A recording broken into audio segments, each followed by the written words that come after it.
ধানমন্ডির cricket academy মাঠে হয়ে গেল এসএসসি 89, এইচএসসি 91 ব্যাচের ক্রিকেট প্রতিযোগিতা ও পুনর্মিলনী। শুক্রবার আনন্দঘন এক আয়োজনে বন্ধুত্বের আহ্বানে মেতে ওঠেন তারা। সারাদিনের বৃষ্টিতে সেদিন রাজধানীর বেশিরভাগ এলাকা ডুবে গেলেও সব বাধা ডিঙিয়ে এই ক্রিকেট আসরে যোগ দেন 89 ব্যাচের শিক্ষার্থীরা। মূলত যারা 1989 সালে এসএসসি বা সমমানের পরীক্ষা দিয়েছিলেন তাদের নিয়েই গড়ে ওঠে বন্ধু আড্ডা 89 নামের এই সংগঠন। 4টি দলে ভাগ হয়ে ক্রিকেট প্রতিযোগিতায় অংশ নেন তারা। নিজ নিজ দলের জার্সি পরে ও স্লোগান দিয়ে সবাই উৎসাহ যোগান তাদের দলকে। আয়োজকরা জানান সমবয়সী সবাইকে একই প্ল্যাটফর্মে নিয়ে আসার লক্ষ্যেই মাঝে মধ্যেই এমন আয়োজন করেন তারা। 50-তে এসে আমরা এরকম সব বন্ধুরা মিলে একটা আয়োজন করতে পারছি। অসম্ভব ভালো লাগার একটা জায়গা এটা আমাদের এই ফোরামটা।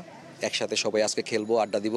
আমরা 4টা দলে বিভক্ত করেছি বন্ধুদেরকে, এবং এই বিভক্ত করার ক্রাইটেরিয়াটা ছিল হচ্ছে জন্ম মাস। বন্ধুদের দেখে একরকম মনে হচ্ছে আর বান্ধবীদের দেখে আর এক রকম মনে হচ্ছে। উই আর ভেরি কমিটেড যে আজকের দিনে যত কিছুই হোক না কেন বন্ধুদের এই টানে খেলবো আমরা। আজকের এই অনেক কিছুর মধ্যেও আমরা যে এই খেলাধুলা নিয়ে এখনো এই বয়সে আমরা আছি, এজন্য আমরা সবাই খুব হ্যাপি। আড্ডা দিতে আসি, বেসিক্যালি খেলাটা তো একটা ফান।